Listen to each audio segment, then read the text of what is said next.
Hello students, कैसे हैं आप सब। आई होप आप सब अच्छे होंगे। आईसीटी वर्चुअल क्लासरूम में आप सबका स्वागत है। मैं विकास, क्लास 10th का मैथ्स हम कर रहे हैं। चैप्टर है pair of linear equations in two variable, यानी दो चर वाले रैखिक समीकरण युग्म। तो इसी को हमें कंटिन्यू करना है बच्चों। यहाँ पे हम एलिमिनेशन मेथड प्रैक्टिस कर रहे थे। तो चलिए, एक क्वेश्चन है जिसको सॉल्व करेंगे।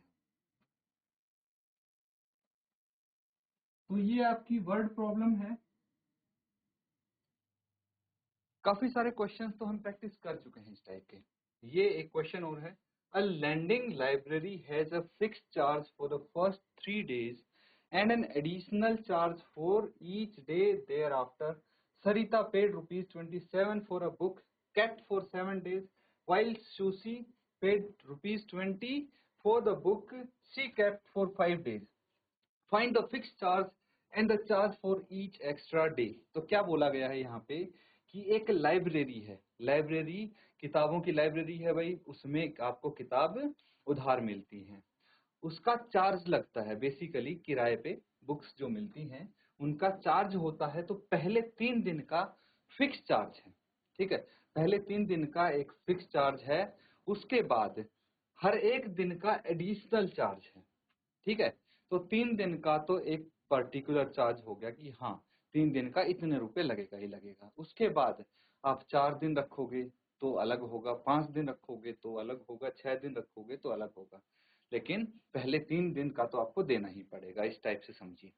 अब आपसे क्या बोला गया है, find the fix charge and the charge for each extra day. तो आपको ये दोनों चार्ज बताने हैं, जो फिक्स चार्ज है पहले 3 दिन के लिए वो, और हर एक दिन के लिए जो चार्ज लगता है एक्स्ट्रा दिन के लिए वो, दोनों आपको फाइंड आउट करने हैं। तो फटाफट नोट डाउन करेंगे इसको और सॉल्व करके बताएंगे क्या चार्जेस हैं।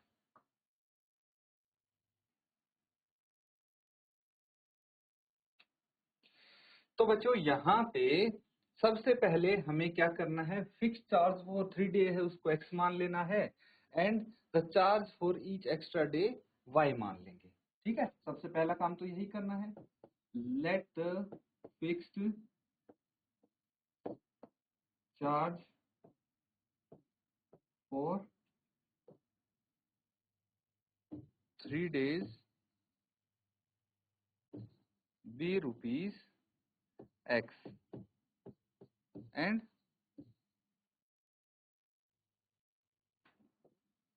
the charge for each extra day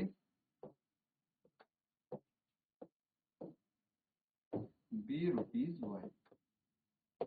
ठीक है, फिक्स जो चार्ज है 3 दिन के लिए उसको x मान लिया और ईच एक्स्ट्रा डे का चार्ज y मान लिया। अब जो क्वेश्चन में है उसके अकॉर्डिंग हम यहाँ पे लिखने की कोशिश करेंगे।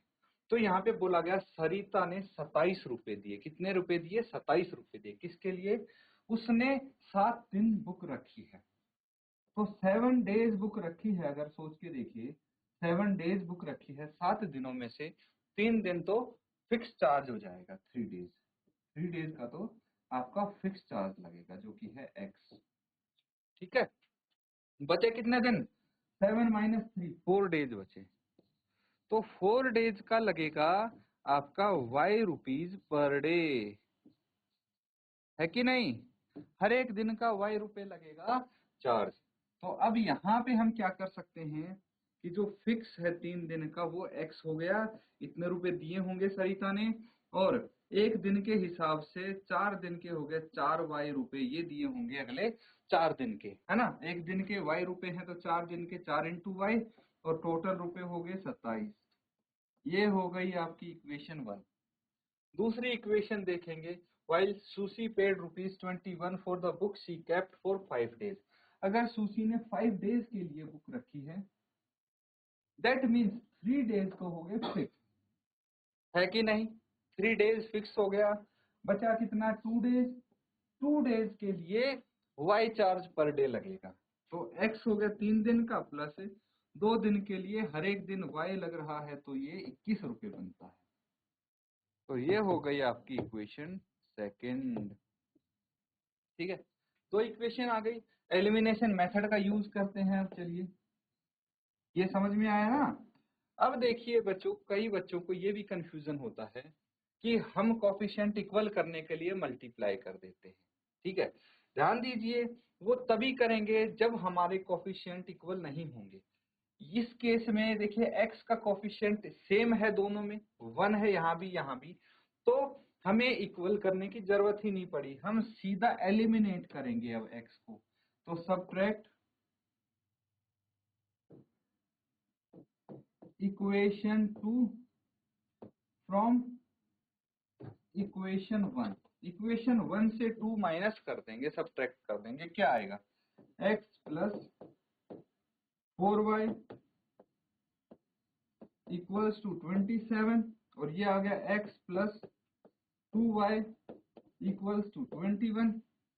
माइनस करेंगे तो क्या आ जाएगा, ये माइनस माइनस, ये भी माइनस हो जाएगा, प्लस x से माइनस x कट गया, क्या बचा 4y माइनस 2y, तो ये रह गया 2y इक्वल्स टू 27 माइनस 21, 6 आ गया, तो y कितना हो जाएगा 6/2, y आ गया 3। ठीक है, y की वैल्यू 3 आ गई। अब हमें x की वैल्यू निकालनी है, तो y की वैल्यू इक्वेशन 1 में पुट कीजिए, x की आ जाएगी। नोट कीजिए यहाँ तक, फिर आगे करते हैं।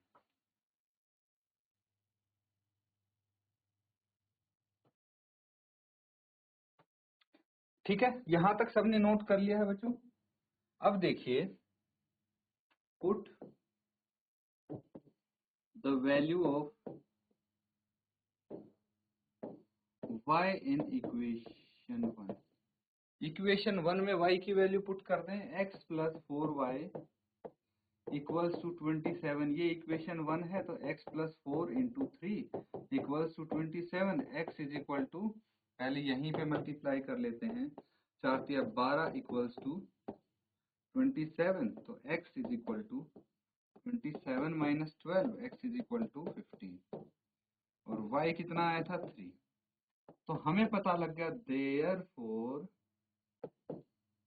द फिक्स्ड, कितना है fixed charge, therefore the fixed charge for 3 days is ₹15, and the extra charge per day is ₹, per day का 3 रुपए एक्स्ट्रा चार्ज लगता है, जितने दिन भी रखोगे, और फिक्स 15 रुपए तो है ही 3 दिन का। नोट कर लेंगे इसको, ये क्वेश्चन कंप्लीट हो गया हमारा।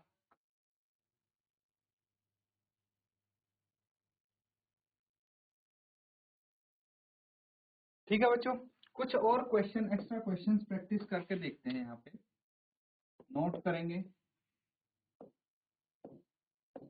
ठीक है, solve the following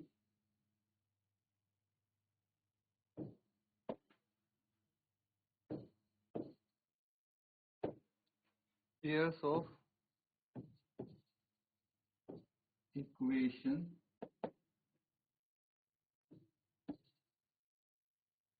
by reducing them to a pair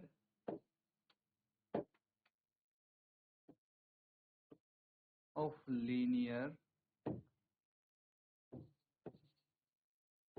equations। ठीक है, अब क्वेश्चन देखिए,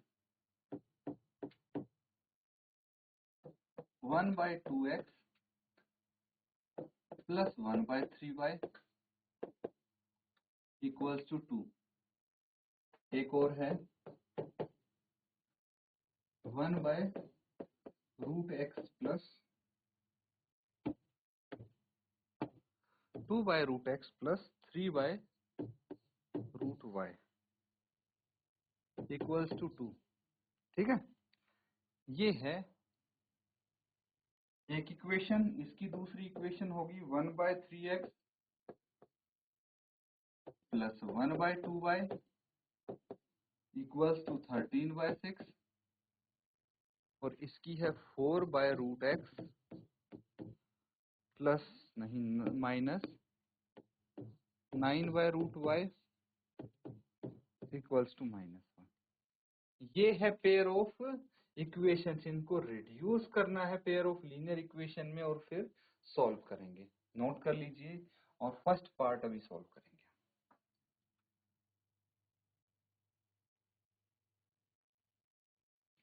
ठीक है बच्चों, सॉल्व करेंगे। देखिए काफी सरल है, थोड़ा ध्यान देने की जरूरत है। स्टार्टिंग में समझेंगे, उसके बाद वैसी ही जो आपकी पेयर ऑफ लीनियर इक्वेशन है उस टाइप से आ जाएंगी तो आप इजीली सॉल्व कर लेंगे।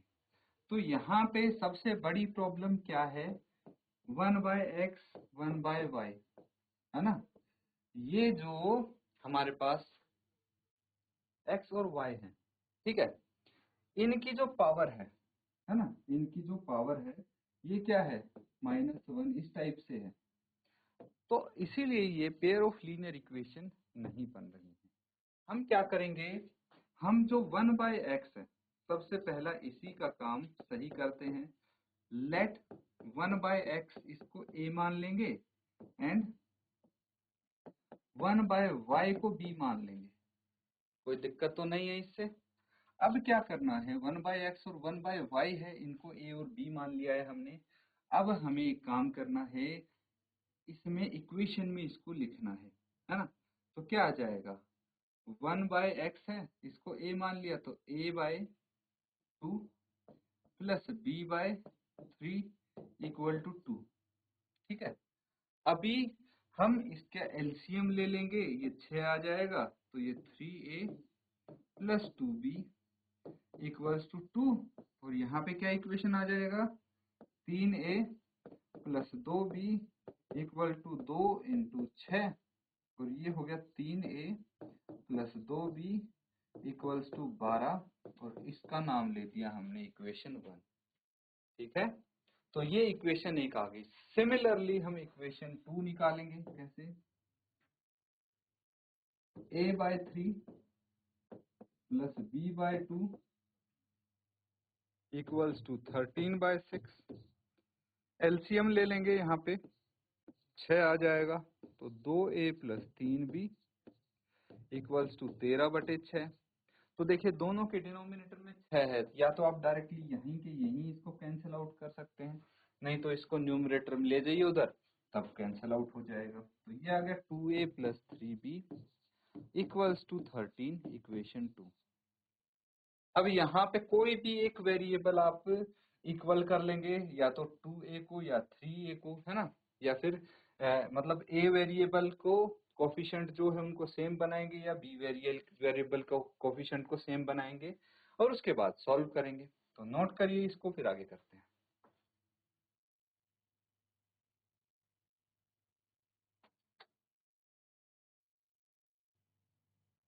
ठीक है, तो अब क्या करना है, अगर हम a को इक्वल करते हैं तो इक्वेशन 1 को 2 से एंड इक्वेशन 2 को 3 से मल्टीप्लाई करना पड़ेगा। इसको 2 से करेंगे तो ये 3 2 जा 6 और ये 2 3 जा 6, तो a का वेरिएबल हमारा सेम आ जाएगा। चलिए देखते हैं इक्वेशन 1 को 2 से मल्टीप्लाई करने पे।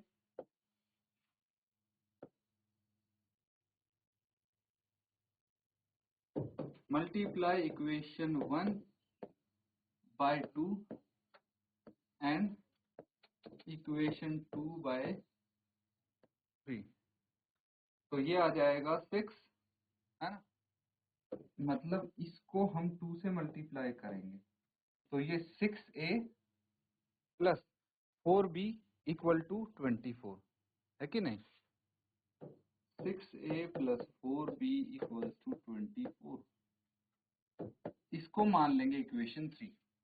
ठीक है, उसके बाद इक्वेशन 2 को 3 से मल्टीप्लाई करेंगे, है कि नहीं। तो ये हो जाएगा 6a plus 9b equals to 39, है कि नहीं। 6a plus 9b equals to 39, ये हो गया इक्वेशन 4। ठीक है, अब हम एक काम करेंगे, सब्ट्रैक्ट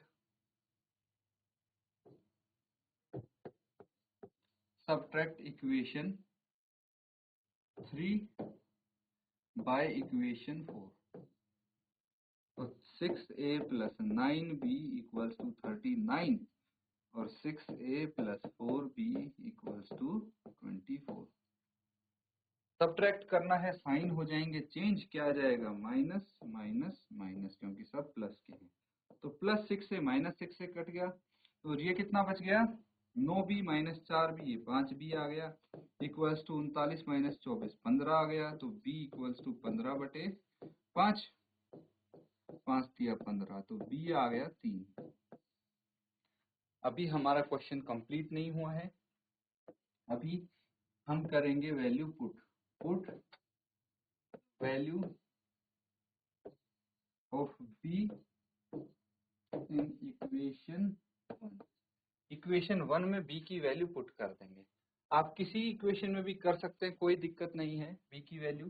तो यहाँ पे इक्वेशन 1 है 3a + 2b = 12, 3a + 2b = 12।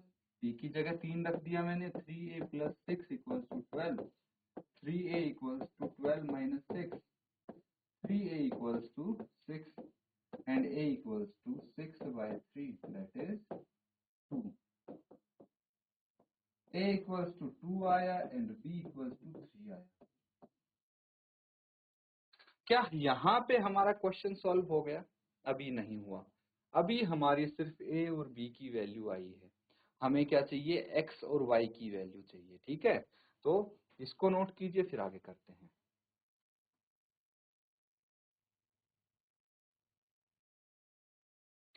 तो यहाँ पे देखिए क्या था, हमने 1/x को a ऐड किया था एंड 1/y को b। ठीक है, तो we know